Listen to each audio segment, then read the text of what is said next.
Bien. Bueno, vamos a ver si terminamos la parte de cálculo entonces de cordón resistente y después vamos a empezar con recipientes esbeltos, donde Fernanda, que nos acompaña, nos va a hacer una introducción que tiene que ver con justamente el cálculo y algunos parámetros y algunas cuestiones que tener en cuenta con los recipientes esbeltos. Les voy a compartir entonces, arrancando de el cálculo de resistencia del cordón para hacer un pequeño repaso. No sé si se acuerdan ustedes que esto sería la sección de un cordón de soldadura, cualquiera fuera del tipo de soldadura, principalmente las que son con aporte, con electrodo, la eléctrica o con el alambre, si tenemos una semiautomática protegida con algún gas inerte. Teníamos que más o menos teníamos superficies convexas o cóncavas de la soldadura, por lo que generábamos allí una recta BN, digamos, una recta BN que por la longitud de la soldadura, la longitud efectiva de la soldadura, nos daba una sección, un área resistente, la cual era la que debíamos calcular o revisar si nos soportaba los esfuerzos o no. Habíamos dicho que siempre ese valor, que lo habíamos llamado A, era igual, en el caso de planchuelas de igual espesor, al espesor de las planchuelas, y en el caso de planchuelas de diferentes espesores,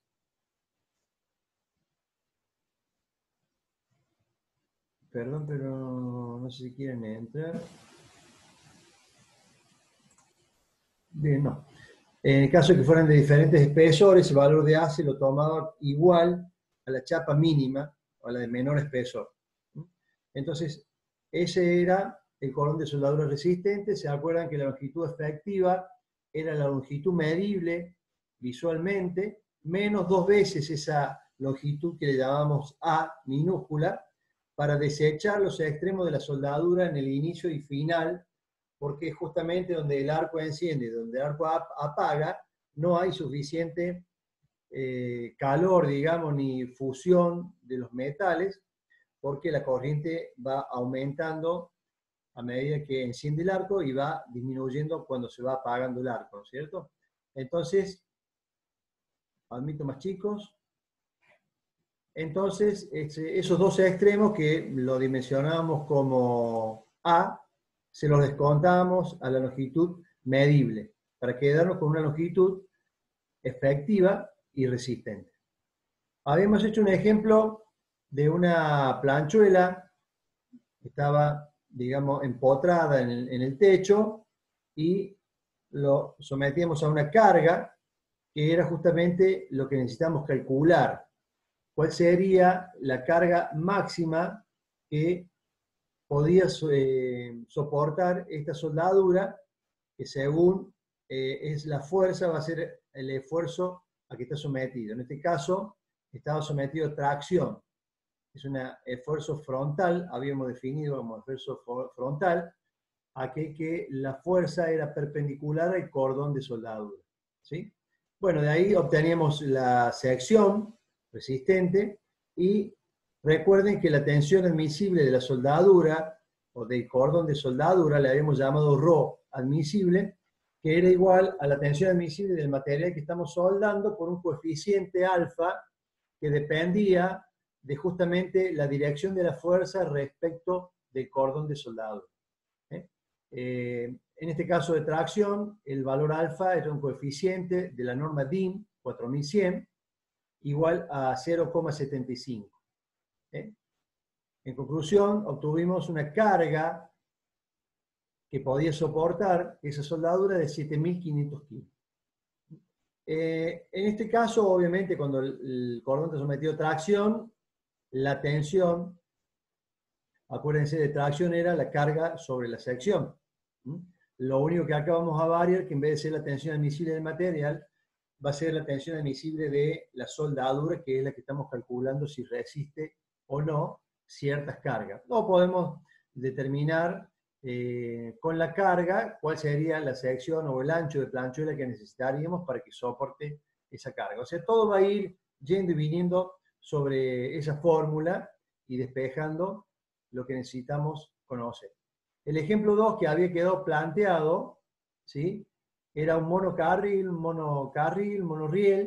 ¿sí? De un perfil T, número 18, que tiene una luz de 5 metros para trasladar una carga móvil de punto A al punto B.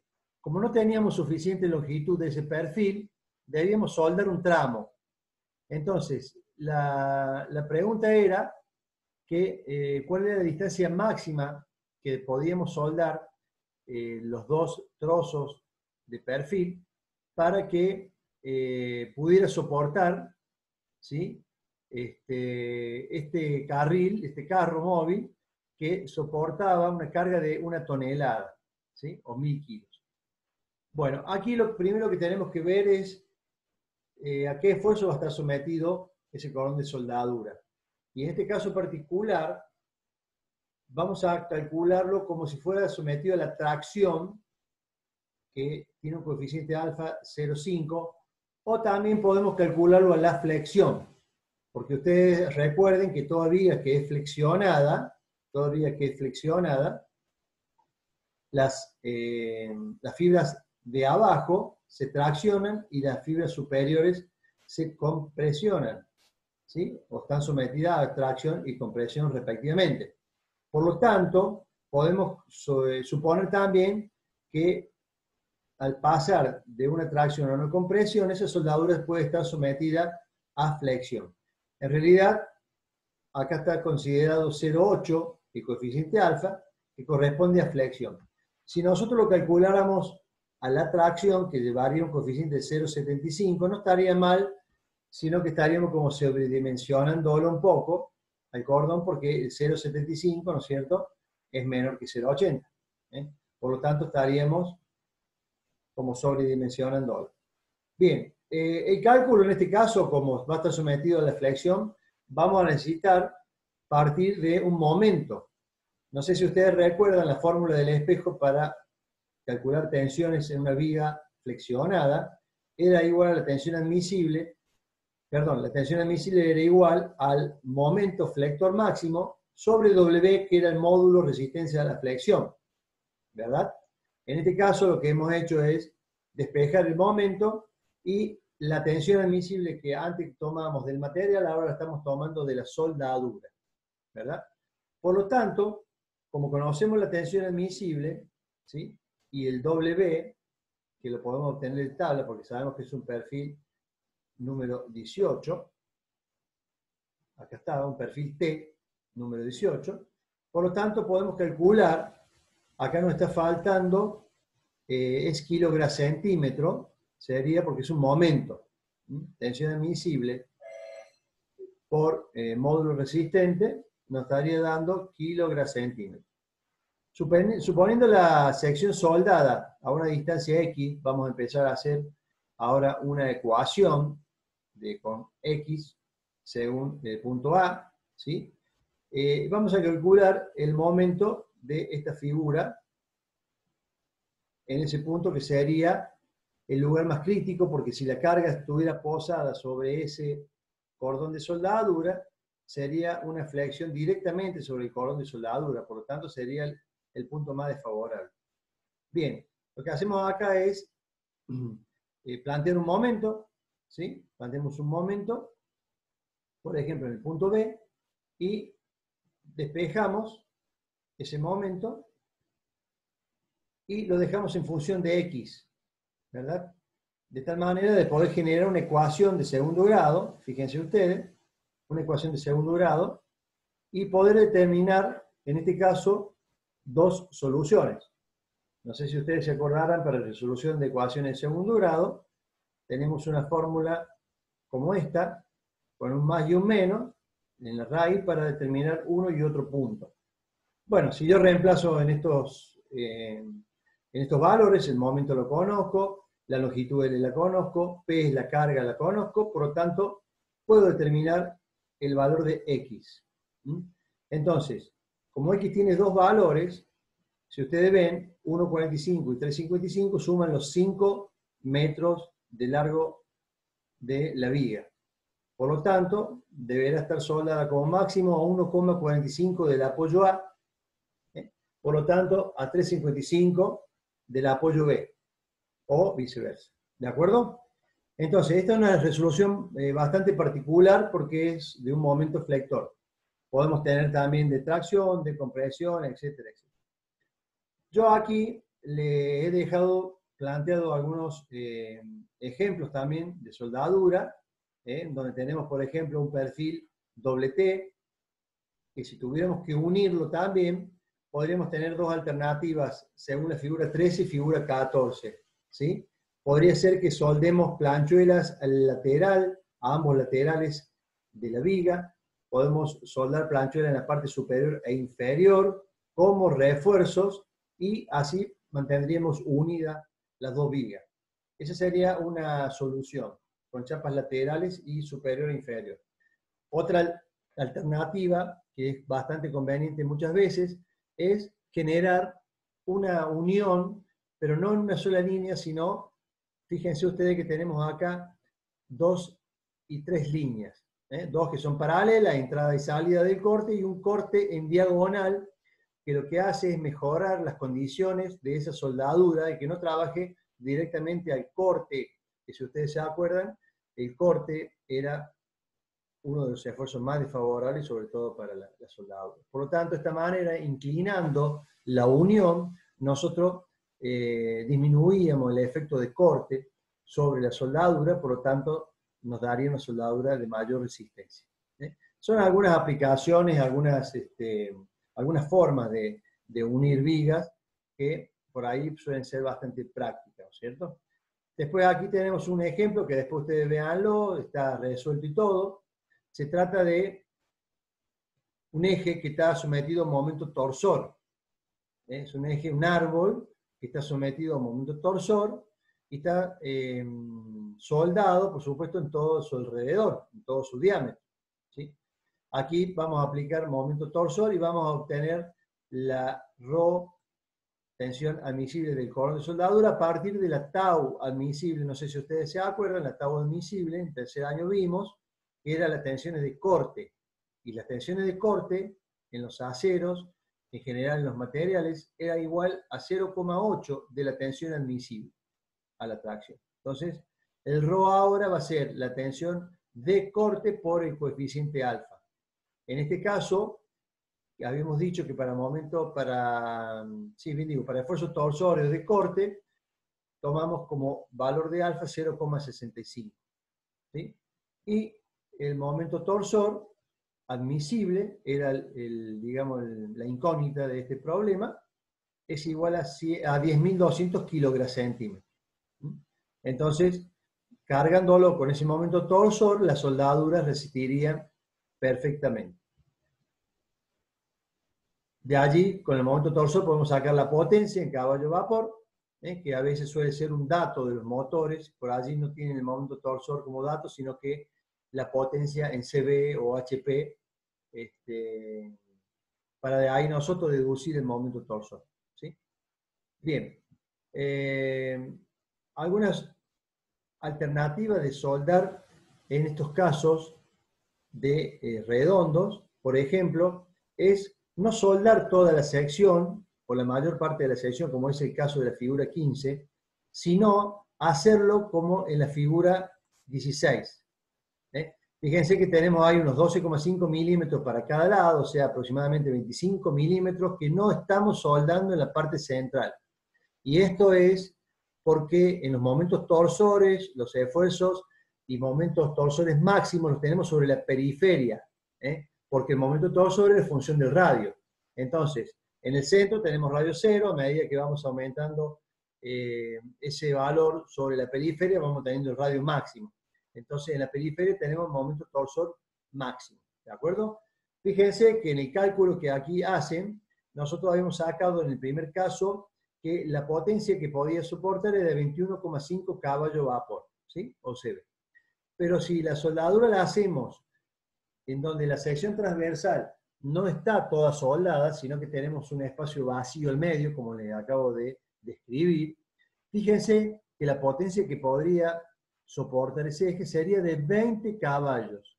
Entonces, habría que hacer una evaluación de cuánto yo me ahorro de electrodo y de tiempos o de preparación del eje en la soldadura, si puedo soldar mucho menos y solamente voy a soportar 1,5 CV menos en el caso de soldar una especie de anillo, digamos, del momento torsor. ¿Se dan cuenta?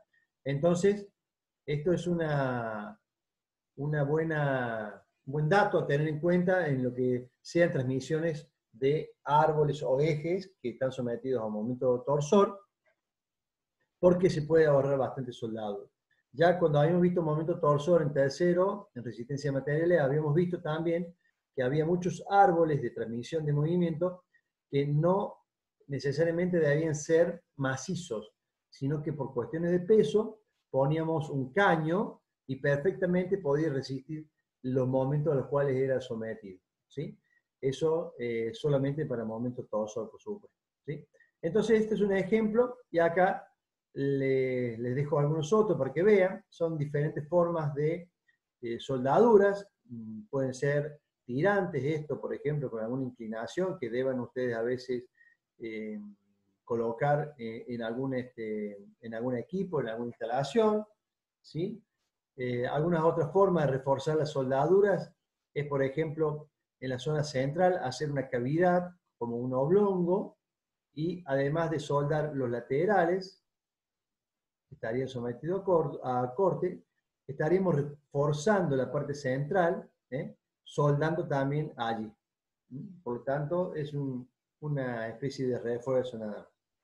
Bueno, todo lo demás, si ustedes leanlo, acá hay otro ejemplo, a solape en este caso, un cordón doble, está el ejercicio resuelto, por eso no quiero detenerme tanto aquí, así avanzamos un poco más con recipientes esbeltos, pero ustedes repásenlo porque les va a abrir un poco la cabeza respecto de cómo se calculan los cordones para que puedan ya tener una práctica si damos algún ejemplo de estos o parecidos en el parcial.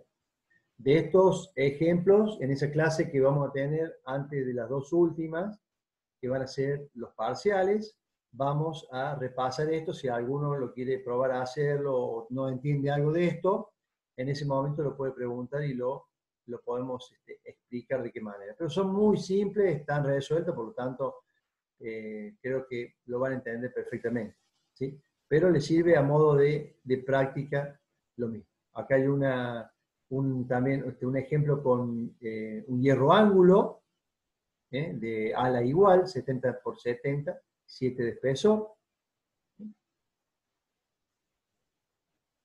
Bien, fíjense si pueden resolverlo. Acá tenemos otro, 2 perfil doble T, similar al ejemplo, digamos, que le había mencionado anteriormente. Bien, acá ustedes pueden fijarse de resolverlo. Aquí estaría el momento flector máximo que puede llegar a resistir. Entonces, ese momento debería ser soportado por toda la soldadura. Bien, algunas otras formas de soldar, pero bueno, creo que con esto está suficiente para ustedes.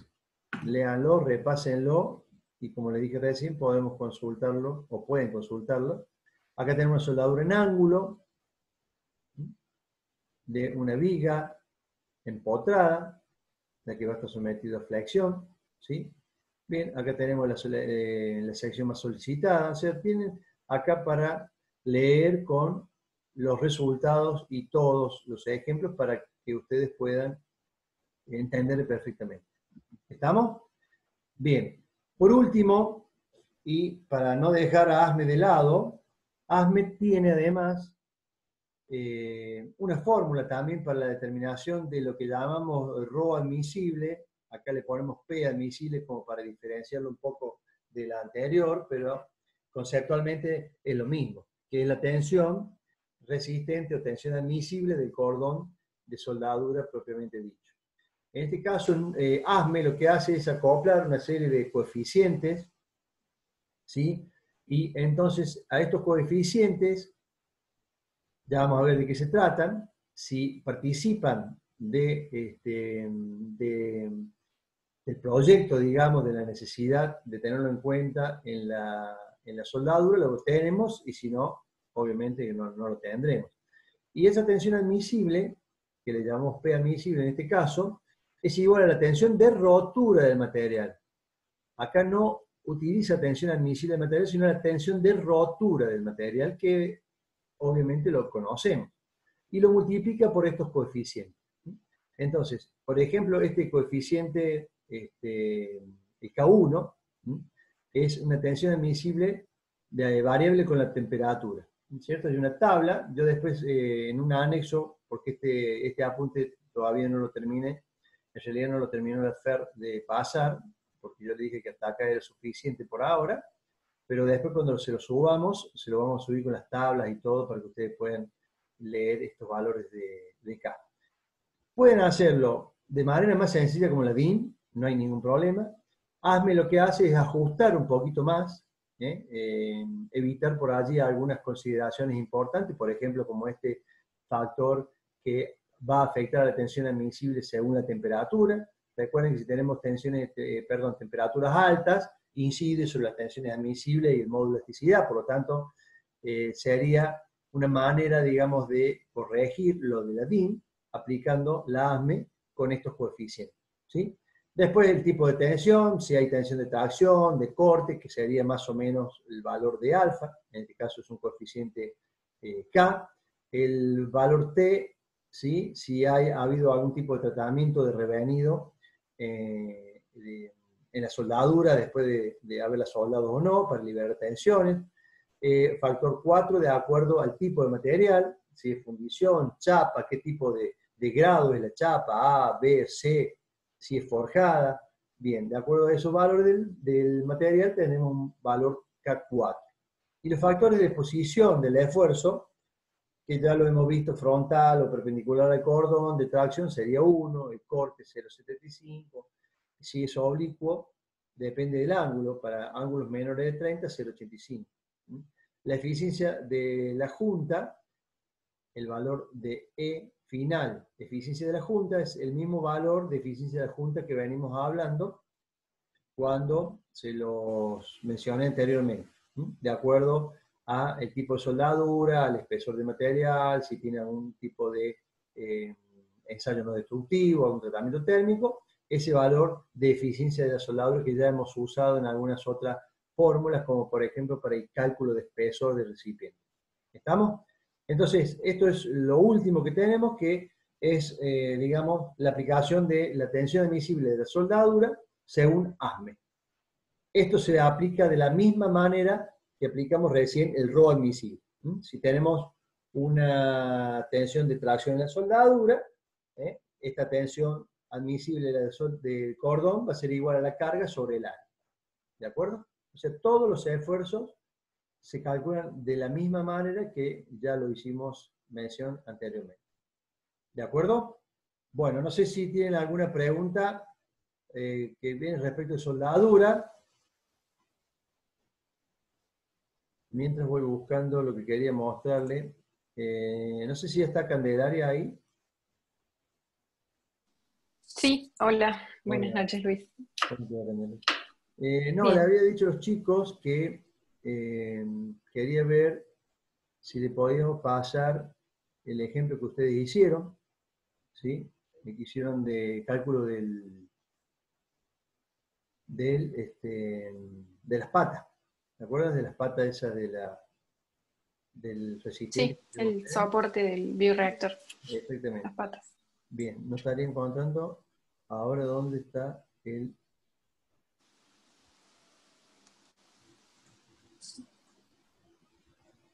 Acá está. ¿Lo ven? ¿Ven la hoja de cálculo ustedes? Sí, Aquí está. Bien, perfectamente. Bueno, lo que quería yo mostrarles un poco que les puede servir de utilidad el trabajo este que hicieron Candelaria y el grupo de Candelaria, ¿sí? Si querés explicarlo un poquito vos para ver cómo lo enfocaron, Candelaria.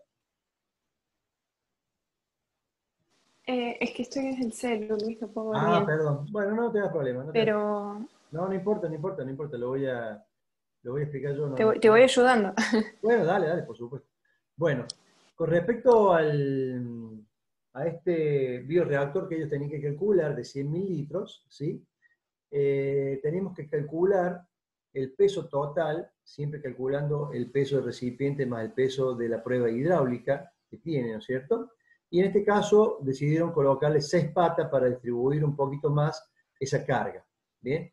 Entonces la carga total, dividido las 6 patas, le daba un valor de 16.667 kilogramos, ¿sí? Cada pata. Cada pata iba a soportar eso. Como eran relativamente patas cortas, decidieron no hacer un cálculo al pandeo y a la compresión, como sabemos que soportan mucho más que cualquier otra cosa, los perfiles principalmente, no se hizo el cálculo de pandeo directamente, se hizo uno de compresión, creo, pero estaba lejos de la tensión admisible de materia. Bien, acá ellos se basaron en un acero inoxidable, tenía una tensión de rotura del acero de 5.200 kilos, y tomaron un coeficiente de seguridad 2 para tener una tensión admisible del material. Este sería el perfil elegido de la pata, un perfil normal U 140, porque optaron por un buen momento de inercia y de resistencia a la tensión, ¿no es cierto? Entonces, para soportar dicho peso, ellos determinaron este perfil U, que tenía, bueno, las dimensiones según la norma, ¿verdad? El área, importante determinar el área, y la tensión sería la fuerza en cada pata sobre el área. Este es el cálculo de compresión que hicieron. ¿Sí? Bien. Después, según la norma DIN 4100, calcularon la tensión admisible del cordón de soldadura, como vimos anteriormente, y según sea el esfuerzo en la soldadura, tracción, compresión o flexión, era el coeficiente alfa. Como en este caso era una soldadura que los laterales, a ver si vemos un poquito el perfil más grande. Bien, este es el perfil. Ellos iban a soldar longitudinalmente, en este sentido, no sé si ustedes ven la flechita, longitudinalmente contra el recipiente. ¿Ven? Ahí está. Este sería entonces la zona de soldadura del perfil contra el recipiente, por lo que sería la parte base o casquete de la parte inferior del recipiente. Bien, entonces calcularon que fuera soportada por los cordones laterales, haciéndole un cordón en la parte superior horizontal a manera de refuerzo. Pero apuntaban a calcular al corte los dos cordones a ambos lados del perfil contra el recipiente, ¿cierto? Entonces, acá determinaron cuál sería el valor de A. ¿Se acuerdan? El valor de A, según en las soldaduras a filetes o de ángulo, era igual a 0,707 de, en este caso, el perfil de menor espesor. Ellos determinaron que era 5/8 de pulgada el espesor menor de la soldadura, digamos, de la cual iban a obtener la soldadura. Obtienen el valor de A, 1,12 centímetros, ¿sí? Descuentan los dos extremos que no son resistentes a la soldadura, los dos valores de A, ¿sí? Y entonces le da un valor de 8,47 centímetros, 45,7 centímetros, la longitud de la soldadura de cada pata, que con ese valor de longitud de cordón les resistía el peso. Como ellos van a hacer dos soldaduras a ambos lados del perfil, por eso dividen la soldadura en dos. Por lo tanto, el perfil a ambos lados va a tener dos soldaduras en sentido vertical, digamos, de 4,22 centímetros. De 4,22 centímetros serían la soldadura a ambos laterales del perfil contra el recipiente. Y acá aclaran que el horizontal superior estaría en exceso por seguridad. ¿De acuerdo? Además servía para que no, como hermeticidad, digamos, para que no exista la posibilidad de que el agua vaya entre un recipiente y el perfil y se comience a formar lo que son la corrosión, digamos, por el exceso de humedad o de agua en contacto de los dos materiales que estarían pegados. Si bien es acero inoxidable, pero el acero inoxidable también se oxida y si las condiciones son ideales para oxidarse, se va a oxidar también. La velocidad es muy mínima, ya sabemos, pero de todas maneras, para evitar eso, ellos también le hicieron una soldadura en la parte superior. Por lo tanto, si llueve, por ejemplo, no va a caer entre ambos metales unidos el agua. ¿Estamos? Bueno, hicieron el cálculo del largo de las patas, ¿no es cierto? Y yo no sé si acá pusieron, no creo que falta acá, ¿no? Lo que era la chapa base donde iría apoyado ese perfil. Sí, me faltaba la chapa base. Bien. Acá debajo falta todavía terminar, creo que ya lo terminó, pero no lo pusieron en el dibujo cuando me lo pasaron todavía, para que las patas no se entierren en un basamento que seguramente va a tener una base, esto es una fundación. Lo que se hace para dividir un poquito el esfuerzo que va a estar sobre cada pata es colocar una planchuela de un ancho, por ejemplo, podría ser 20 milímetros, 25 milímetros, de un largo y ancho, digamos, de 200 por 200, 300 por 300. Entonces, eso sí, esa chapa, ese chapón, en cada una de las patas iría apoyado al basamento o la fundación que hemos hecho, y las patas irían apoyando sobre ese chapa y también soldada a la vez. Por lo tanto, se mantendría de una manera rígida, inamovible, y descargaría todo el peso del recipiente a la planchuela y la planchuela a la fundación o basamento que se ha hecho hasta el fin. Con el peso que tienen estos recipientes, sí tienen que hacer una especie de basamento, o de última en cada pata harán una especie de zapata en cada una de las patas para que el peso del recipiente pueda ser derivado, ¿no es cierto?, de la tierra y soportado también por lo mismo. Bueno, este ha sido un ejemplo que por allí les puede ser útil a ustedes también, porque a veces no se dan cuenta cómo hacer las patas, dónde soldarlo. No sé si está por aquel dibujito. Bueno, este sería más o menos la disposición que ellos hicieron de las patas del recipiente. ¿Está? Bueno, no sé si hay alguna pregunta al respecto entonces de soldadura. Ya este apunte, ya por lo menos con los ejemplos, se los voy a subir para que los puedan ir viendo, y después le completaremos con las tablas y esas cosas que faltan. ¿Sí? Bueno, no sé si hay algún comentario, alguna pregunta. Vamos a empezar ahora con lo que es recipiente esbelto. Fernanda ha traído algunas fotitos y va a hacer una introducción de lo que vamos a ver después un poquito más detalladamente, el cálculo de recipientes esbeltos. Fernanda, creo que ya te puse ahí. Fíjate si... Y acá estoy. Ahí estamos. Bueno, bienvenida. Buenas noches a todos. ¿Cómo andan? Bien, bien. Bueno, vamos a ver un poco de lo que es, más vale la base teórica de la esbeltez en recipientes. Por ahí me gustaría que lo hagamos más participativa la cosa, ya que vamos a ver únicamente lo teórico y no tanta fórmula. Si van surgiendo dudas o me quieren comentar algo, lo pueden hacer por el chat o mejor si se animan a activar el micrófono nomás. Vamos a compartir una presentación. A ver. Ahí estamos.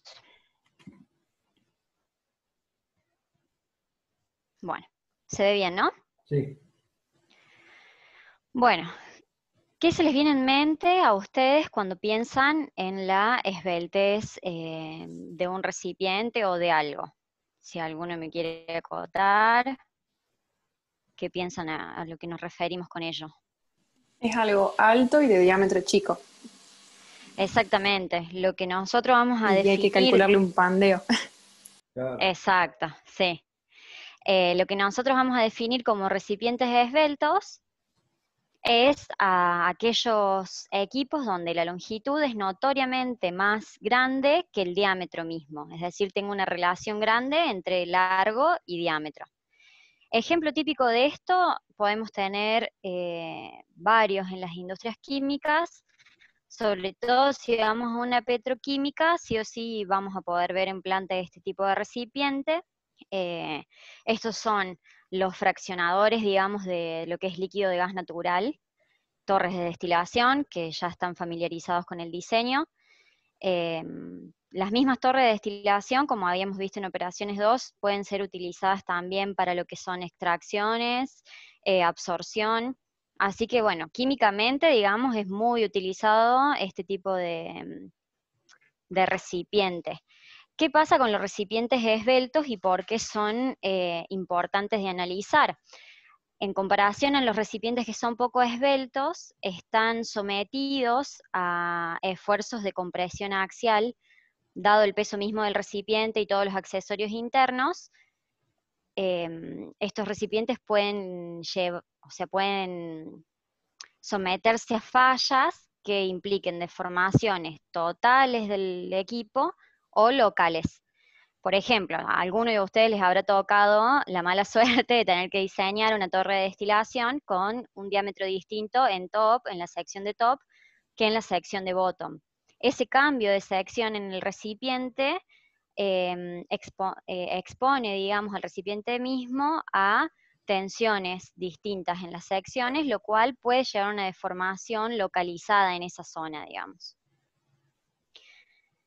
Entonces, en estos recipientes lo que es importante analizar son distintas cargas que actúan entre ellos. Si analizamos individualmente estas cargas, podemos diferenciarlas en el peso propio, que refiere al peso de la carcasa misma, todos los accesorios internos que tenga, las escaleras, las plataformas, las tuberías, el aislante también hay que incluirlo.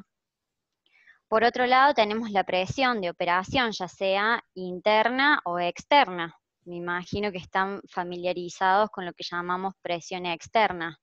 ¿Qué significa? A ver si alguno se anima. Cuando tenemos presión externa nosotros en un recipiente. No hay vacío de adentro. Eso. Exactamente. Cuando nosotros tenemos vacío, la presión ambiental atmosférica va a generar una presión sobre las paredes externas del recipiente. Esto también lo tenemos que tener en cuenta. O si nosotros tenemos una presión de operación mayor a la atmosférica, también lo tenemos que tener en cuenta por el esfuerzo que genera sobre las paredes internas del recipiente. Por otro lado, tenemos lo que son las cargas excéntricas. ¿A qué vamos a llamar cargas excéntricas? Paso a explicarles. En este recipiente, no sé si me van a ver el cursor acá. Si nosotros tenemos el recipiente vacío sin conexiones con otros, como se ve en la imagen, podemos definir un eje longitudinal para el cual, para ambos lados, se respeta cierta simetría normalmente. En el casco y en los accesorios internos es como que son simétricos alrededor de ese eje. Pero cuando nosotros vamos a una planta, vamos a empezar a ver estas conexiones, no sé si me ve mi cursor, que son todas las conexiones que tenemos a otros equipos. Como por ejemplo, una torre de destilación está conectada a un condensador, está conectada a un reboiler. Todas estas conexiones lo que hacen es agregar un peso extra al que nosotros consideramos el recipiente y generar otras cargas sobre el mismo. Entonces también hay que tenerlas en cuenta porque esto genera una simetría respecto a ese eje longitudinal del cual estaba hablando. Otras cargas muy importantes a analizar cuando nosotros vamos a poner en planta un recipiente esbelto es el sismo y el viento. Estas dos cargas las vamos a ver en más detalle ahora en unos minutos, junto con unos reglamentos que se utilizan para este tipo de construcciones. pero ambos se toman como con una componente únicamente horizontal, digamos, que va a actuar en este sentido. Además, lo que yo no les dije es que estos recipientes los podemos tomar como si fuera una viga empotrada en su base, con un extremo voladizo que vendría a ser la parte superior de la torre. Entonces, de esta manera, por ejemplo, el viento, cuando actúa sobre el extremo superior de la torre, va a generar un momento mucho mayor que el viento que golpee, digamos, la parte inferior de la torre, que está rígida, empotrada y mucho más firme, digamos. A su vez, el viento genera otros fenómenos como es la vibración del recipiente, que lo que nosotros tenemos que lograr es limitar el periodo en el que sucede esta vibración, el periodo de tiempo. Mientras más corto sea ese periodo, menos riesgo de daño va a tener esa vibración, digamos, porque esto puede llevar a la falla del recipiente mismo, digamos. Otro de los fenómenos que se presenta es la inestabilidad elástica en este tipo de recipientes por la compresión axial que generan los accesorios internos, el peso mismo del recipiente, y esta inestabilidad se puede compensar utilizando refuerzos. ¿A qué se le llama refuerzos? Estos pueden ser longitudinales o circunferenciales. Los refuerzos circunferenciales, como dice la palabra, es como un anillo, digamos, que puede ir en la parte interna de la torre o en la parte externa. Y los refuerzos longitudinales van, como dice la palabra, digamos, a lo largo de la torre, y estos imponen mayor rigidez a la misma. Bueno, muy bien. Ahora, estas cargas que nosotros nombramos es analizándolas individualmente, pero es muy importante que analicemos la combinación de estas cargas en 3 momentos, digamos, a los cuales va a estar expuesto mi equipo. Primero sería cuando el equipo está en operación. Cuando el equipo está en operación entra en juego el peso propio del recipiente, con todos los accesorios internos, la presión de operación, las cargas excéntricas y el viento o sismo. Nunca se analizan en simultáneo el viento y el sismo. Siempre los vamos a analizar individualmente a las cargas que generan. Y el peso propio en este caso va a sumarse a digamos, el peso de los fluidos del proceso o de el equipo como si estuviera completamente lleno de agua. Cualquiera de los dos presente mayor peso es el que se va a utilizar. No sé si me expliqué. La presión acá, como decía, la presión de operación, ya sea interna o externa, se tiene que tener en cuenta. Y ahí va a ir también el signo, si suma o si resta. El equipo de mantenimiento, montaje, lo que es parada de planta, únicamente se va a considerar las cargas por el peso propio, las cargas excéntricas y el viento. Y por último, el equipo bajo prueba hidráulica. Me quiero imaginar que todos conocen el concepto de lo que es la prueba hidráulica, ¿no es cierto? Supongo que sí. Bueno, la prueba hidráulica, mínimo recuerdo, es aquella que hacemos para saber si el recipiente va a ser apto, digamos, para las condiciones de operativas con un cierto margen de seguridad. Es decir, vamos a probarlo con una presión de 1.2 a 2, la presión de operación. Si nosotros tenemos un proceso muy fluctuante, por ahí lo probamos con un coeficiente más amplio, digamos, para tener un margen más amplio, digamos, en cuanto a la seguridad del proceso.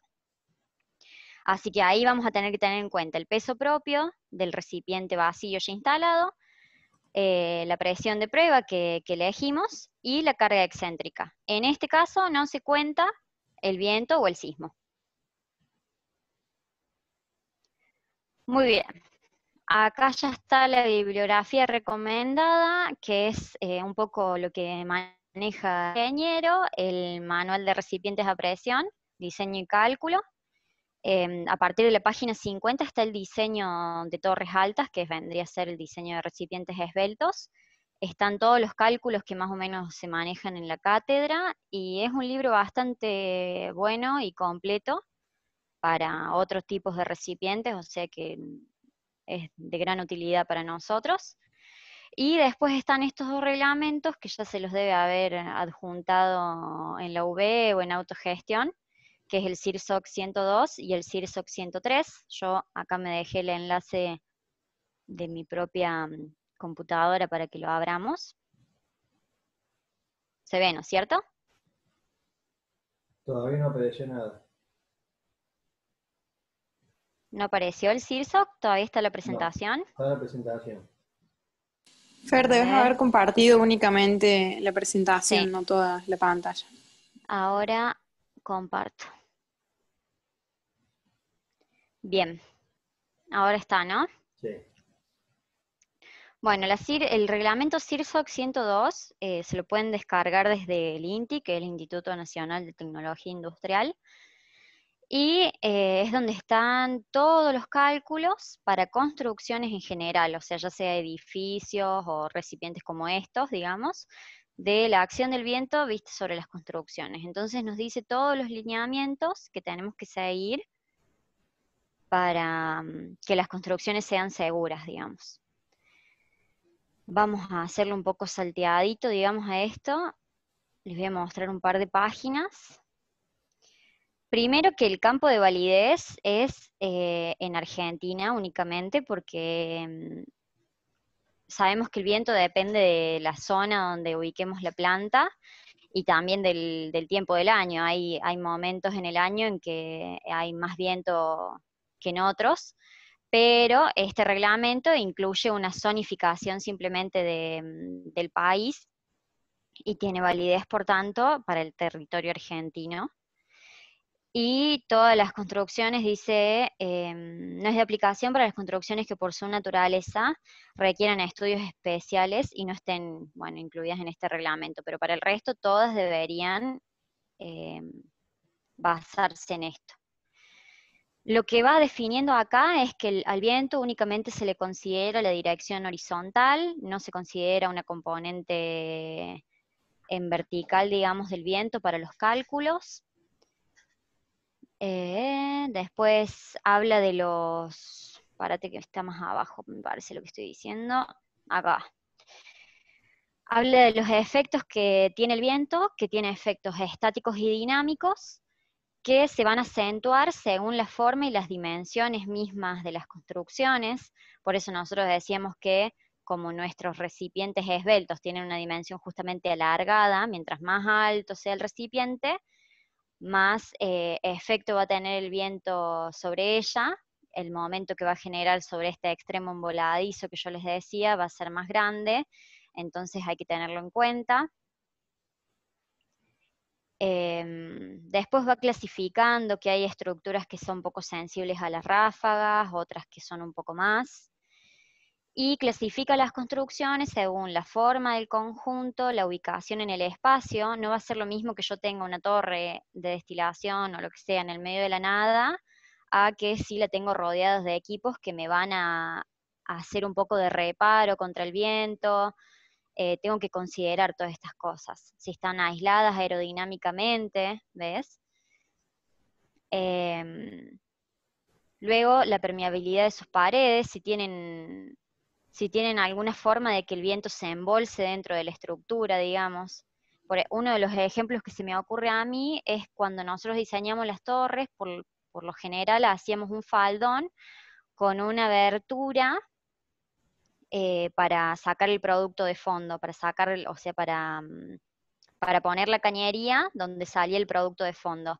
Si esa abertura es muy grande y permite el ingreso de viento, ese viento puede embolsarse allí, entonces hay que tenerlo en cuenta, también para la soldadura misma del faldón con la torre. Bueno, acá después habla de la determinación de los planos de referencia simplemente para el cálculo. Y acá ya se mete en lo que es el método de cálculo mismo, que es más lo que va con Lucho, pero va determinando distintos parámetros que van a utilizar y van a tener que venir a consultarlo este reglamento. Hay unas tablas que donde determina este parámetro beta, que es una velocidad de referencia del viento, digamos, y depende del lugar, como dijimos, es por zonificación. Acá están las ciudades principales, y si no, lo podemos ver en esta figura, que muestra el mapa de Argentina con una zonificación de más o menos la velocidad del viento, de este parámetro beta que vamos a utilizar en fórmulas. Si se fijan, las zonas más ventosas son en el sur, sobre todo acá en esta península que se forma, y se excluye lo que son las Islas Malvinas y la zona antártica que corresponde a Argentina. Si la planta que ustedes están analizando no está en ninguna de estas ciudades de la tabla, podrían venir y buscarlo en el mapa, y es un más o menos, digamos, no es muy, muy precisa la información, pero por lo menos tienen un punto del cual guiarse. Luego va determinando otros parámetros que sirven para los cálculos, como este parámetro CP, digamos, que es para los distintos grupos de construcciones. Como yo les decía, las va clasificando las construcciones. Tiene 4 clasificaciones, donde la primera y de prioridad, fíjense que tiene un coeficiente más alto, son las construcciones que su deterioro puede afectar a la seguridad de muchas personas, digamos, como son hospitales, centrales eléctricas y de comunicaciones, reactores nucleares. Si es una fábrica de alimentos, a lo mejor no tiene tanto impacto como una central nuclear, eso es un poco obvio. Después las viviendas también se clasifican como o sea, de segunda importancia, digamos, porque bueno, hay hoteles y oficinas, en esto corre riesgo la vida de las personas. Y bueno, y así va definiendo distintos parámetros para los cálculos, hasta calcular en sí las presiones a las cuales somete el viento al recipiente. Muy bien. Creo que, claro, acá más o menos es por arriba lo que son los parámetros del método de cálculo que van a ver más adelante. Yo me fui resaltando un poco todo, pero ya lo van a ver mejor con Lucho. Y después de este reglamento, lo otro más importante es el capítulo 7, acá estoy, que habla en realidad del procedimiento de cálculo en cilindros. ¿Ven? Capítulo 7, construcciones prismáticas de base poligonal regular y construcciones cilíndricas. Y acá va calculando la presión dinámica, habla de la dirección del viento y define nuevamente unos nuevos parámetros, digamos. Todo este capítulo se dedica a eso. ¿Ven? Acá tenemos el caso de este tipo de construcción, de este otro. Acá aparece el recipiente de los chicos también, como el que mostraban recién que habían diseñado para la tesis. Quizás no es tan alto y por eso no han tenido que analizar a lo mejor las cargas por viento. Pero bueno, en este vendrían a encontrar también así figuras de determinación de coeficientes para el cálculo. Eso en cuanto al viento, entonces. Ahora, en cuanto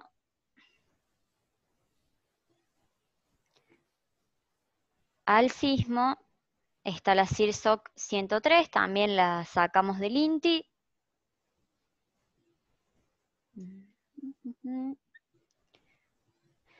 En este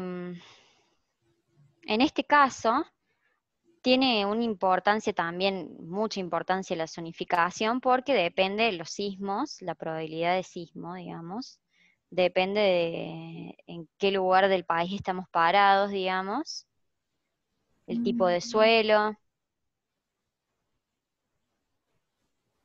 Y acá dice que todas las acciones sísmicas de diseño, requerimientos de resistencia, estabilidad, limitaciones de deformaciones, o sea, yo lo que hago al analizar todo lo que sea sismo, viento, es tratar de preparar la estructura para que se limite lo más posible toda deformación destrucción, daño, o sea, daños de la estructura, colapso y daño al exterior, a los operarios, a las personas, demás. Campo de validez nuevamente en Argentina, y acá tiene una nueva clasificación de tipos de construcciones. Pues acá también está la zonificación sísmica, donde la peligrosidad es muy reducida, reducida, moderada, elevada, según lo que va definiendo, y está el mapa. ¿Ven? En esta parte es muy elevada la probabilidad de tener actividad sísmica, y va disminuyendo para el lado de Córdoba, de Buenos Aires, que es nula. A ver, ¿puede pasar un sismo? Sí, puede pasar, pero no es algo que pueda afectar tanto a las construcciones como en esta zona, que es más cerca de la cordillera, y por tanto tiene más peligrosidad, digamos. Acá vuelve a analizar estas zonas, dice zona cero y dice todas las ciudades en la provincia de Córdoba que se considera como zona cero, en provincia del Chaco, Buenos Aires, Corrientes, va analizando y haciendo una lista. Como les dije, si el lugar donde ustedes están analizando no está en esta lista, se van al mapa y lo calculan en un más o menos, digamos. Si está muy al límite de una zona que tiene 0 y otra que tiene 1, 2, van a tomar la zona que mayor peligrosidad tiene por, por una cuestión conservadora, digamos, en cuanto al diseño.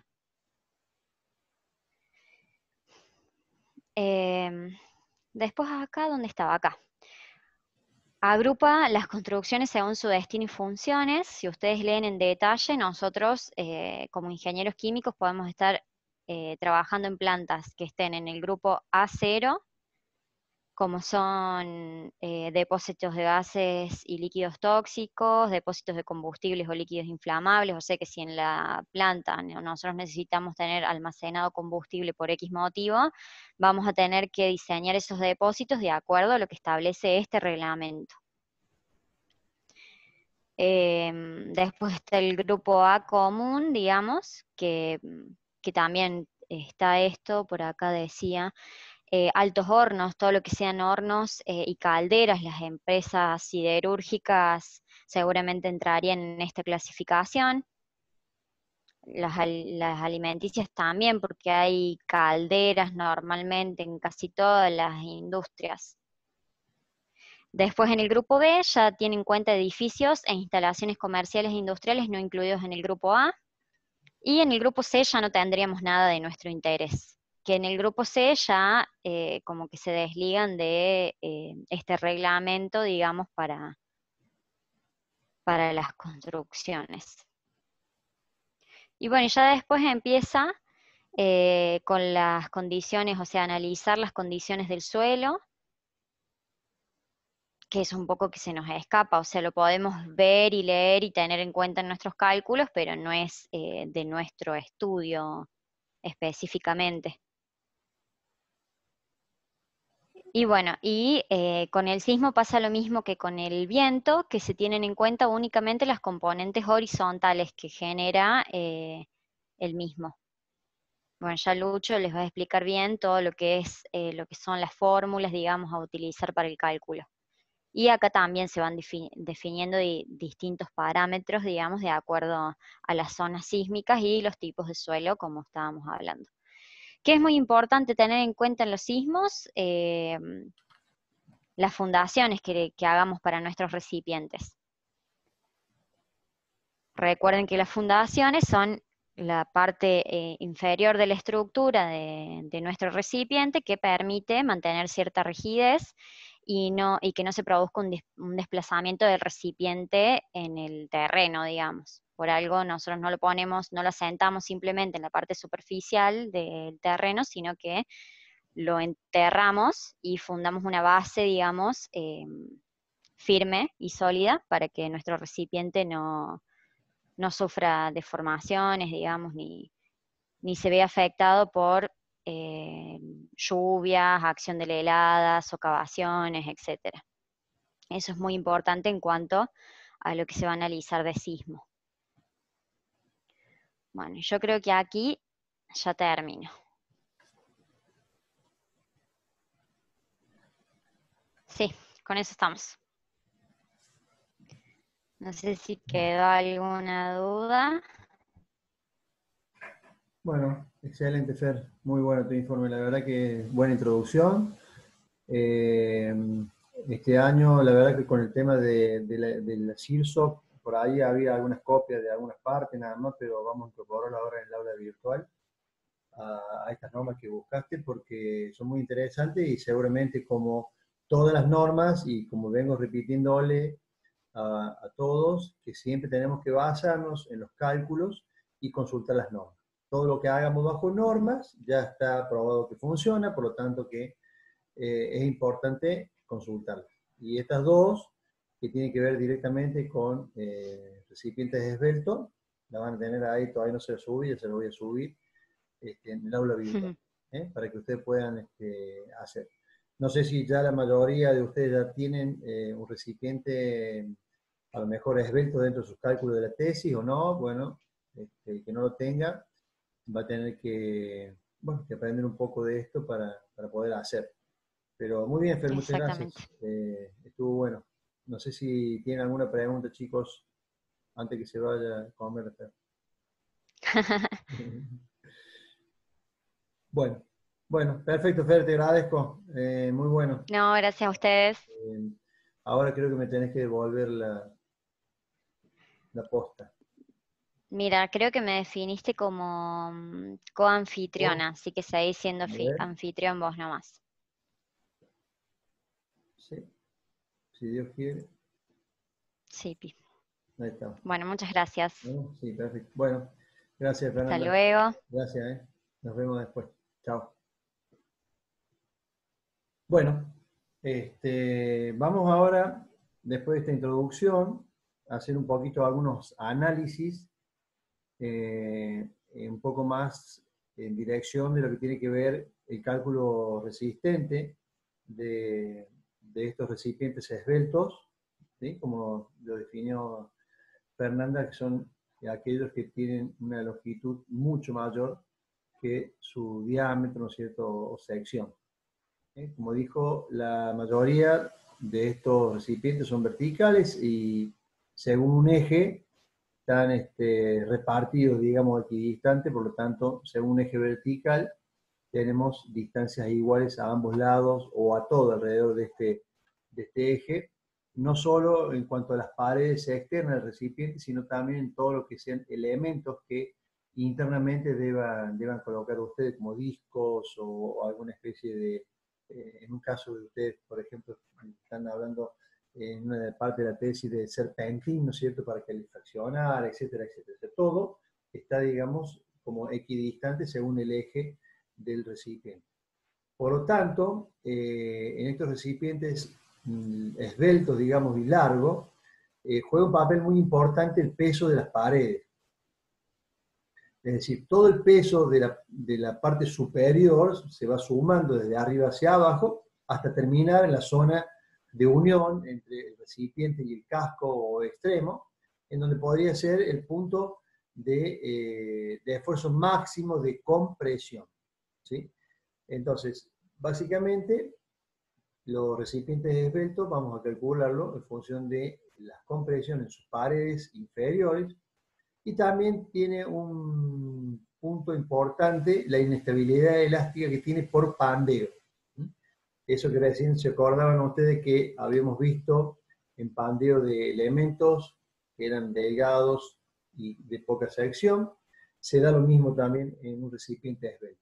Es decir, hay una cierta inestabilidad elástica que tiene que ver con la longitud del recipiente en relación a su diámetro y a sus espesores de paredes. Por lo tanto, las fallas que pueden producirse aquí pueden ser por compresión de las paredes, puede ser por inestabilidad elástica o pandeo. Por lo tanto, las dos condiciones de falla principales, no quiere decir que no haya otras, pero las principales que nosotros vamos a ver, tiene que ver con la deformación de todo el recipiente, ¿sí? O con deformaciones locales del recipiente. Las deformaciones locales tiene que ver con diversos sectores de la torre o de recipiente, en donde, por ejemplo, puede haber falta de redondez, puede haber abolladuras, puede haber ovalamiento del recipiente. Por lo tanto, al no ser una sección o una circunferencia de relativa perfección, digamos, son puntos débiles donde puede haber deformación local y abollamiento, aplastamiento o deflexión de las paredes del recipiente, como se suele dar en los recipientes con presión externa. Entonces, también la deformación local es muy importante de tenerla en cuenta. Con respecto a la deformación de todo el recipiente, como dice acá el título, ¿sí? Es como que suponemos que todo el peso desde la parte superior del recipiente a la parte inferior del recipiente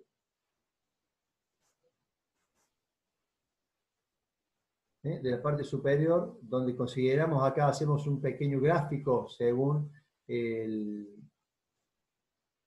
peso, ¿no es cierto?, del recipiente, desde la parte superior, donde tendríamos un peso 0, y hacia la parte de cabezal, ¿no es cierto?, o unión del extremo con el recipiente, tendríamos en un valor P, llamémosle así, todo el peso del recipiente en esa zona.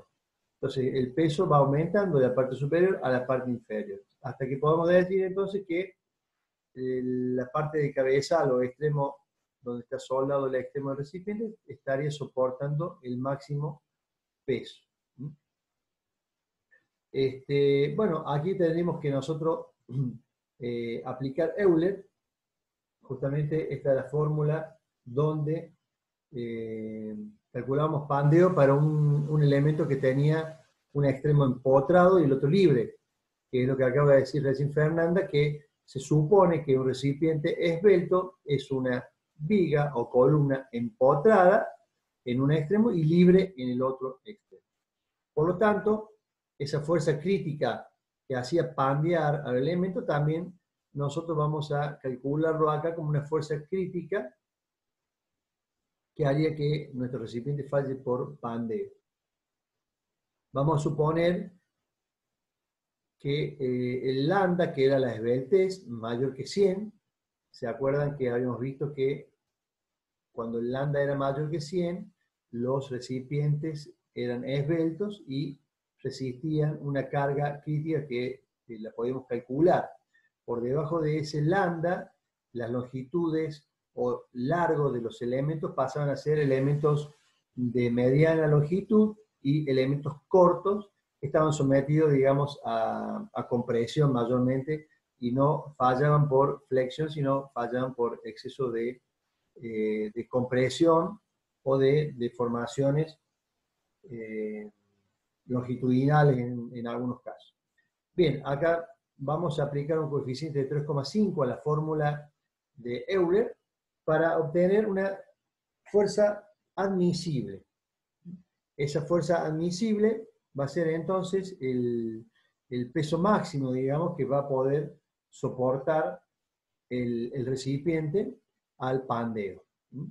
El momento de inercia, que era el momento de inercia mínimo, ¿se acuerdan de las secciones? Debemos considerar el mínimo porque era para el lado que se iba a pandear el elemento. Aquí lo mismo, tenemos que determinar el momento de inercia mínimo que soportaría esa carga crítica.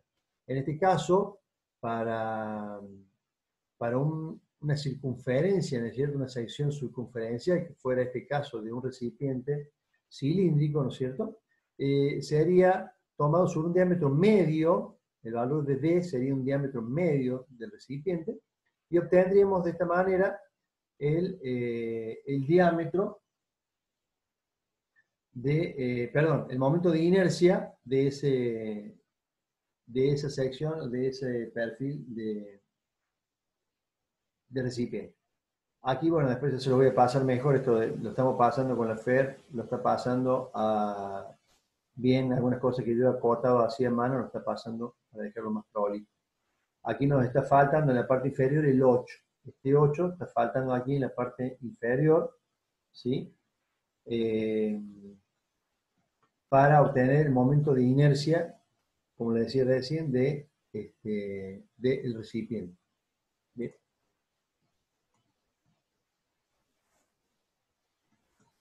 Vamos a continuar con la segunda hoja. Acá está el 8. Y que no le apareció recién, aquí está. Finalmente, deduciendo este valor de I mínimo, ¿sí? Y reemplazando en la fórmula anterior, podemos despejar el valor de T. El valor de T sería un T mínimo, ¿sí? Que sería el espesor que debería tener para el cálculo al pandeo de nuestro recipiente. Recuerden que la esbeltez acá está deducida, digamos, era igual a 2L sobre el momento de giro, el radio de giro. Y mínimo es el radio de giro, que es una distancia del valor o del centro de gravedad del perfil que estemos tomando a la zona donde resiste mayormente el perfil, el momento de inercia. Entonces, para distintos valores de lambda, vamos a tener para diversos aceros de construcción valores de tensiones admisibles en función de la esbeltez, sería una ecuación cuadrática. La tensión admisible, por supuesto, para lambda menor que 100 o mayor que 100, son estas dos que tenemos aquí. Que sería el valor de tensión admisible que no podemos sobrepasar, que es la tensión admisible del material, ¿verdad? Acá está el radio de giro, L sobre el radio de giro. Y el momento de inercia es igual al radio de giro al cuadrado por A, la sección. Eso entonces, cálculo de tensión y de espesor de acuerdo a la deformación total del recipiente, en el caso que tuviésemos de compresión o de pandeo, el cálculo por pandeo del recipiente. Con respecto a la deformación local, que era el otro ítem, digamos, a tener en cuenta como posible falla del recipiente, se trata justamente de evitar las deformaciones, esas que le mencioné anteriormente, como abolladura, falta de cilindridad o de sección circular del perfil, es decir, que sea un perfil oblongo y no un círculo cuasi perfecto, digamos, como debe ser, cosas que nos traerían problemas locales. Para evitar esas deformaciones locales, se van a reforzar los recipientes, ya la Fer lo mencionó, de dos formas, o con anillos circunferenciales, o con tiras o perfiles verticales, longitudinales, paralelos al eje del recipiente. Estos anillos o perfiles longitudinales podrían estar en la parte interna del recipiente o la parte externa del recipiente, da lo mismo de cualquier forma, sería cuál sería la mejor manera y la más conveniente que nosotros podamos colocar esos refuerzos. Si en el interior tenemos un montón de elementos como discos, serpentines, soporte, etc., sería bastante más complicado y se amontonaría todo, lo hacemos en la parte externa, que por otro lado suele ser también más accesible para lo que es soldar estos perfiles en los recipientes. Pero podría estar en cualquiera de los dos lados. Estos perfiles podrían ser perfiles L, perfiles T, todos perfiles normalizados y curvados, ¿no es cierto?, de tal manera de reforzar la parte cilíndrica de los recipientes. Estos refuerzos circunferenciales, anillos o longitudinales, lo que hacen es aumentar, o suponemos que aumenta el espesor del recipiente en un valor equivalente a un T sub X o T sub Y, de acuerdo a cuáles fueran el refuerzo que le hemos colocado. ¿Cómo se obtienen estos valores de espesores equivalentes? Ese valor equivalente de espesor va a ser igual al espesor del recipiente, de la pared del recipiente, más delta X sobre X, por ejemplo, en el caso de refuerzos longitudinales, donde el AX a sub X es el área del perfil que hemos colocado, y X en el denominador sería la distancia a que se encuentran esos perfiles longitudinales colocados. Hay un gráfico en la parte izquierda, no sé si ustedes lo logran ver, voy a aumentar un poquito. Aquí tenemos en el gráfico inferior, el A sub X sería el área del perfil que colocamos, y el X es la distancia a que se encuentran ambos perfiles de refuerzos. Eso suma, nos daría un T sub X equivalente. En el caso del I, que trata de aquellos anillos circunferenciales de refuerzos, de la misma manera tenemos que sumar el perfil el espesor del recipiente más el área del perfil, en este caso A sub I, para diferenciarlo del anterior, sobre I, que sería la distancia a que se encuentran los anillos de refuerzos. Esos serían los espesores equivalentes, que después nosotros vamos a poder utilizar en la tensión admisible que va a estar sometido, o que podría estar sometido este recipiente. Fíjense, dentro de las raíces tenemos los valores de Tx y de Tsi, uno u otro, de acuerdo a cuál fuese el refuerzo que ponemos, y el área de la sección resistente sería un valor donde intervendría el diámetro medio y también multiplicado por raíz cuadrada de Tx o Ti, como dije recién, de acuerdo a cuál fuere el tipo de refuerzo que estamos colocando. Esto lo que hace al aumentar el espesor equivalente es darle mayor rigidez, ¿no es cierto? Y suponer un espesor como si el recipiente tuviera un espesor mayor. Por eso se llama un T equivalente. De esa manera, estos elementos pueden aumentar la rigidez y evitar esas deformaciones locales que les mencioné anteriormente.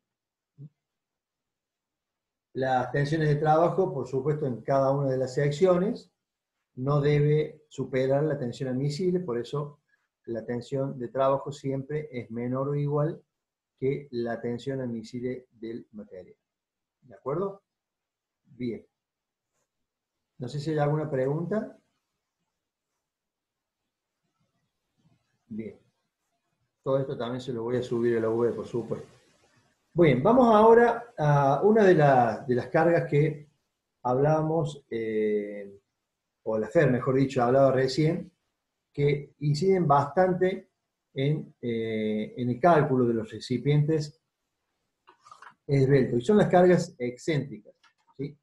Las cargas excéntricas son todos aquellos elementos que van externamente al recipiente adosados al mismo, como por ejemplo cañerías de derivaciones, cañerías de uniones con otros recipientes. O sea, hay una serie de cañerías las cuales salen y entran al recipiente.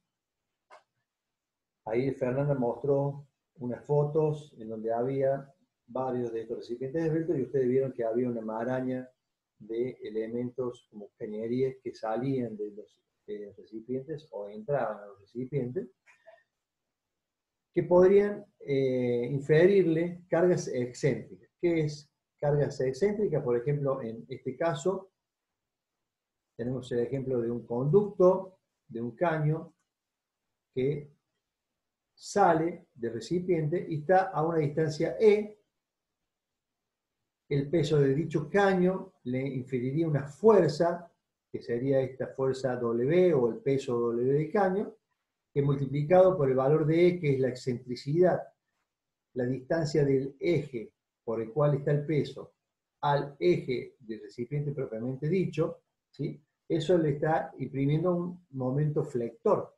Esa excentricidad hace que se genere un momento flector y esa carga excéntrica puede influir de manera muy importante en el recipiente. Fíjense que tendería a producir una flexión en la parte superior del recipiente, ¿sí?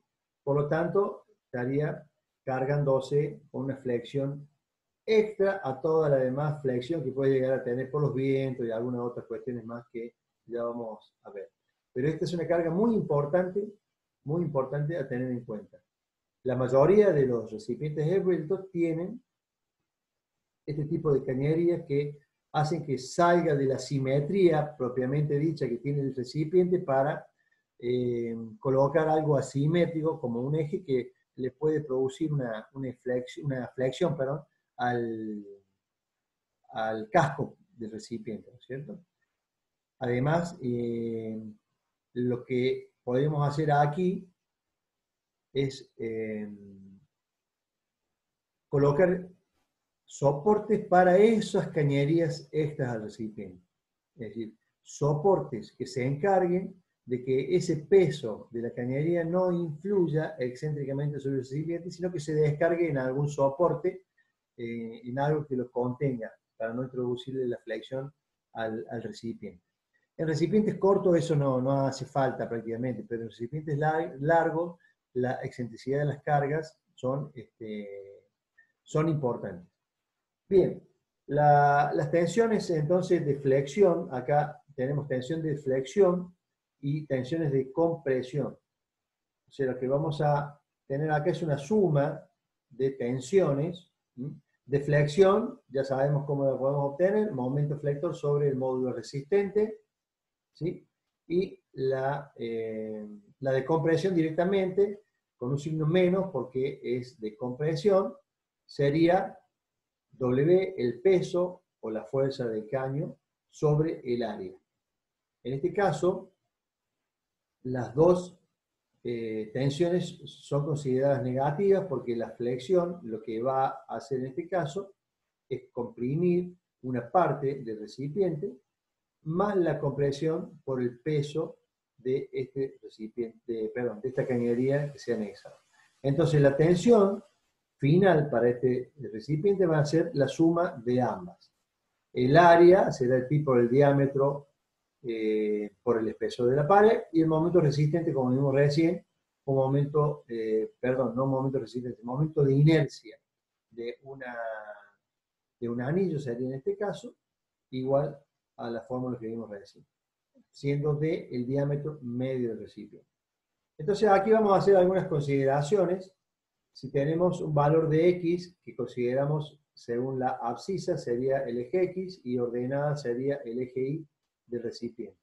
El eje X estaría marcando los radios del recipiente, el eje Y la longitud total del recipiente o en ese sentido.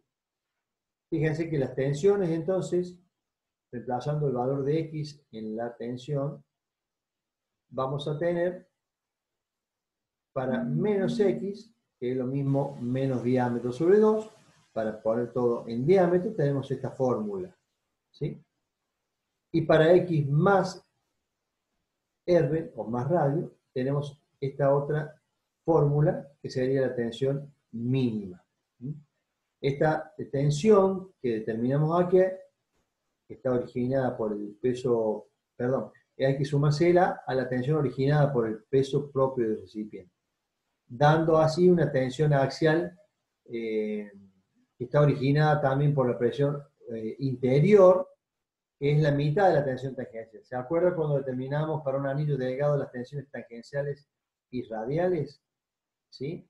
Aquí, en este caso, perdón, las axiales, las radiales, como en este caso para el recipiente de pared delgada, la mayoría de los recipientes esbeltos son de pared delgada, tenemos que la tensión tangencial era el doble de la tensión axial. Entonces podemos considerar que la mitad del espesor del recipiente está atendiendo la tensión tangencial y la otra mitad cilíndrica del espesor del recipiente interna está teniendo o soportando las tensiones de compresión del recipiente. ¿De acuerdo? Entonces tenemos producidas esfuerzos de flexión por las cargas excéntricas, o el viento, ya lo vamos a ver, y compresiones por el peso propio del recipiente o por las cargas excéntricas. También hay parte de esas cargas excéntricas que le va a imprimir un esfuerzo de compresión al recipiente. En todos los casos de torres altas, de recipientes altos, la flexión considerada a partir de las cargas excéntricas que tenemos, ¿sí? Hay que combinarlas con las del viento, que también produce flexión, y eventualmente las cargas sísmicas, que también produce una flexión en el recipiente. Por lo tanto, esto va a ser una suma de tensiones, ¿sí? Que vamos a tener que después tener en cuenta y compararla con la tensión admisible, la cual es capaz de el recipiente aguantar. Hablando de la carga por el viento, vamos a estar 10 minutitos más. Después entiendo que nos vamos a quedar con algunos chicos para ver el tema de la tesis, pero en 10 minutitos termino con una parte, por lo menos con la del viento, y la clase que viene seguiremos hasta terminar recipientes de Hebel. Bien, la carga producida por el viento es una carga que va a ser una presión que el viento ejerce sobre la pared del recipiente a todo lo largo, afectando de mayor medida, por supuesto, a la zona en donde se encuentra libre, el extremo libre del recipiente, ¿no es cierto? Lo que se hace normalmente con el viento es considerar que está sobre la parte central,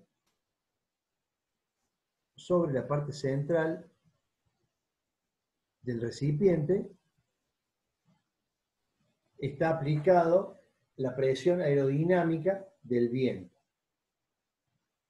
Acá tenemos un gráfico, ¿sí?, donde la presión aerodinámica, una presión P sub C, ¿sí?, es igual a un valor coeficiente por V al cuadrado, donde V al cuadrado es la velocidad del viento en kilómetros por hora. Esta velocidad del viento la podemos sacar de la norma SIGSO, y se multiplica por este factor 0,0047. La fuerza Q, concentrada, suponemos, en la zona central del recipiente esbelto, es la aplicación, ¿sí?, este valor de fuerza Q, es la aplicación de la fuerza del viento, que sería el P sub C que calculamos recién, la presión aerodinámica del viento, por el área proyectada. El área proyectada, se supone, es el diámetro del recipiente por la longitud del mismo. Se denomina así, área proyectada de la torre. De ese valor de Q, vamos ahora a deducir varias cositas más. El valor del diámetro del recipiente que hemos considerado es con su aislamiento en el caso de tener.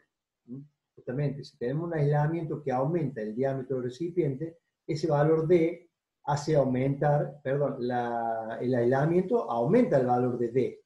Bueno, justamente, si tiene aislamiento, el valor de D que va es el valor considerando el aislamiento mismo.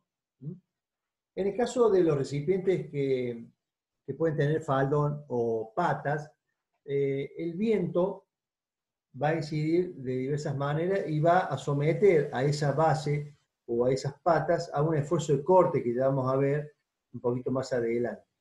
Pero el valor de Q, en el caso de tener un faldón, para aquellos que no saben, es, digamos, el apoyo del recipiente al suelo. Ese apoyo puede ser con patas, como vimos recién en el recipiente, 4, 6, 5 patas, lo que fuese, o puede tener un faldón que es un cilindro similar al diámetro de la parte del casquete esférico que se suelda, esférico o cualquier otra forma que se suelda el recipiente, y en esa zona se le suelda el faldón, que es una chapa también circular. Normalmente tiene una abertura para que, si necesitamos evacuar por la parte inferior con algún caño el fluido o lo que fuese, como recién explicó el Fer, pueda salir por allí. Pero el faldón sería una especie de cilindro que está soportando todo el peso. En ese caso, el valor, este valor de Q, se transforma en un Q1, donde va a ser la presión del viento multiplicado por el diámetro, que ya lo expresamos recién, por, en este caso, H. Antes era L la longitud del recipiente, en este caso va a ser H, que es la altura del recipiente hasta el extremo superior, considerando el faldón, o sea, hasta el suelo. Por eso hay un valor de Q, en donde ese valor es un poquito mayor porque se considera que el faldón también interviene en la superficie en la cual el viento pega. Y en la base, como recién les decía del faldón, va a haber un esfuerzo de corte y un momento flector. El esfuerzo de corte, el valor T1, esfuerzo de corte, llamémosle, va a ser igual a la fuerza de corte proyectada, que es Q1, la fuerza Q1. ¿Se acuerdan cuando veían vigas ustedes simplemente apoyadas y calculaban el valor del esfuerzo de corte? Era la suma de todas las fuerzas a la izquierda de la sección considerada o a la derecha de la sección considerada. En este caso también el valor de corte en la zona del faldón, el esfuerzo de corte es igual a un valor de la fuerza, que en este caso es la fuerza Q1. Y el momento flector de esta fuerza va a ser Q1 por H sobre 2. Como estamos considerando H el total, H sobre 2 sería la aplicación de Q1 y sería el momento flector debido al viento. Si el recipiente tuviera patas, el esfuerzo de corte sería el mismo que anterior, ¿sí? Porque es justamente la fuerza, pero en este caso Q. Y el momento flector sería Q por H minúscula. Cuando tiene patas, que no se considera que el viento incide sobre la sección de las patas, sería Q por H el momento flector de las patas en ese caso. Entonces, bajo la acción del viento, podemos suponer que es una viga empotrada y libre en el otro sector. O sea, sería una viga en voladizo con una carga uniformemente distribuida para que se entienda cuál sería la consideración del viento. ¿Se acuerdan cuando la carga uniforme estaba cargada, como la palabra dice, en todo lo largo de la viga? En este caso, vamos a suponer que está uniformemente cargada o distribuida la carga del viento, ¿verdad? Bueno, como en su momento, el momento flector para una viga en voladizo era Q por I al cuadrado sobre 2, siendo I la distancia según el eje Y, ¿no es cierto? Desde la zona de libre hacia la zona de empotramiento. En este caso, Q, que sería la carga distribuida, va a ser la presión del viento por D. Ese sería el valor de Q, carga distribuida a tener en cuenta para el momento flector. Y el espesor de la pared necesario para soportar la acción del viento, esto va a ser motivo de comparación con el T, que normalmente por presión interna calculamos al principio del cálculo del recipiente para determinar la placa que vamos a necesitar. El espesor de pared cilíndrica, en este caso para soportar la acción del viento, va a ser igual a esto, 4 momentos sobre pi por diámetro cuadrado por la tensión admisible de materia. ¿Sí? Por lo tanto, ustedes vean que el momento flector, ¿no es cierto? O en realidad el espesor es proporcional al momento flector, ¿no es cierto? Y varía de la misma manera que lo veíamos cuando hacíamos viga en voladizo. Entonces, el valor del espesor va a tener que ver con el momento flector directamente. En el caso del valor máximo, ¿sí? Va a estar dada en la unión del recipiente con el extremo, de la parte inferior con el extremo. Es una zona que siempre vamos a tener que tener en cuenta, la unión del casquete inferior, en este caso, con todo el recipiente. Es decir que cuando el valor de I es L, el largo total del recipiente, es el máximo espesor que podemos obtener de acuerdo, por efecto, mejor dicho, del viento. Entonces vamos a tener aquí ya, para diferenciar, espesor T sub P, que tiene que ver con el cálculo que le decía recién de presión interna. T sub C, el que está referido a la compresión de las paredes del recipiente, aumentando esa compresión de la parte superior hacia la inferior.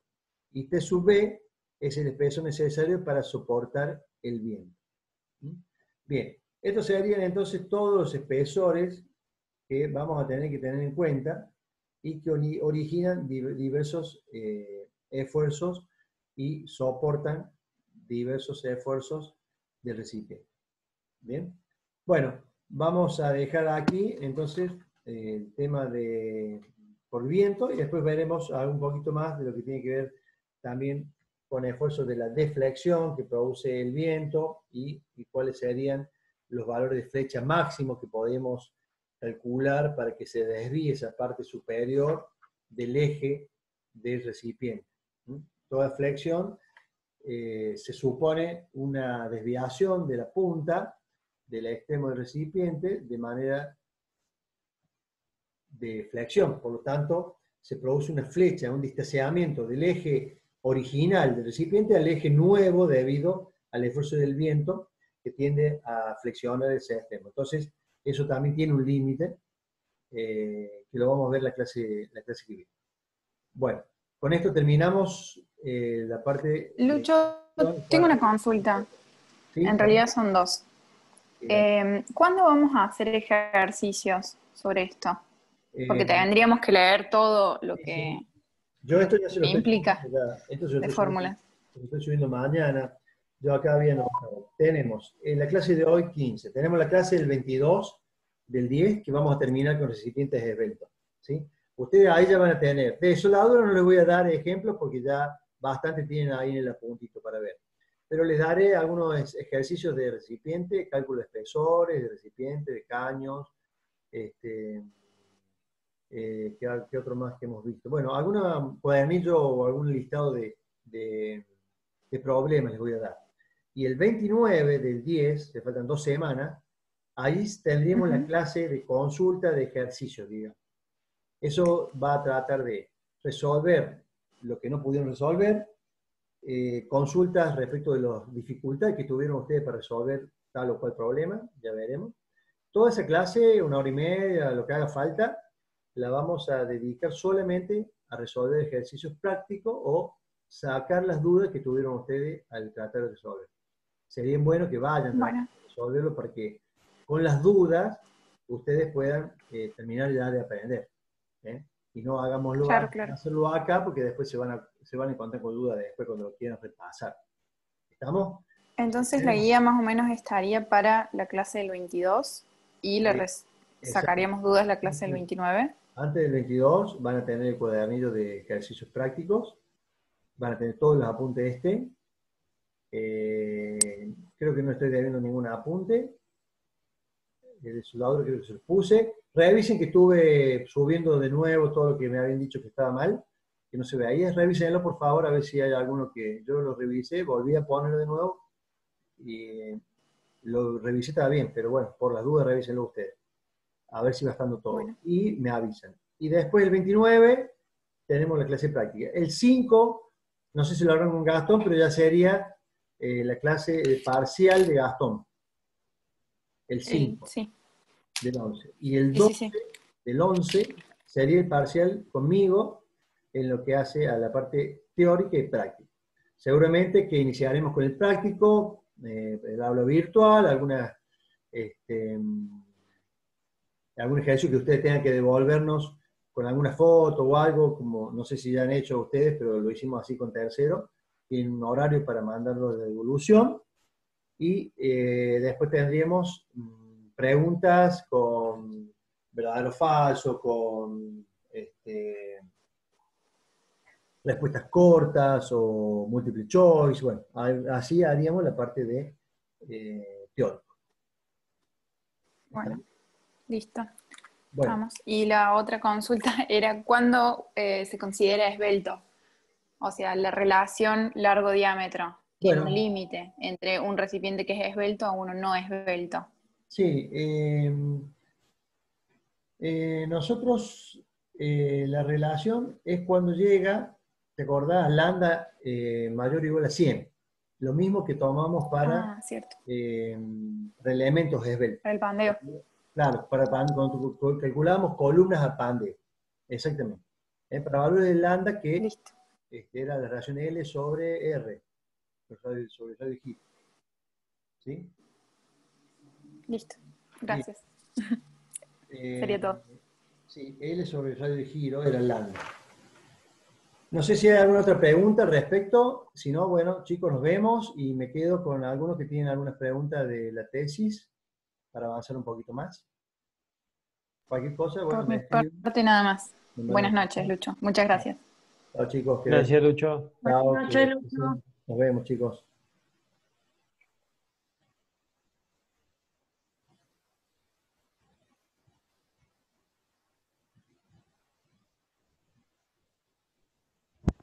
Hola, profe.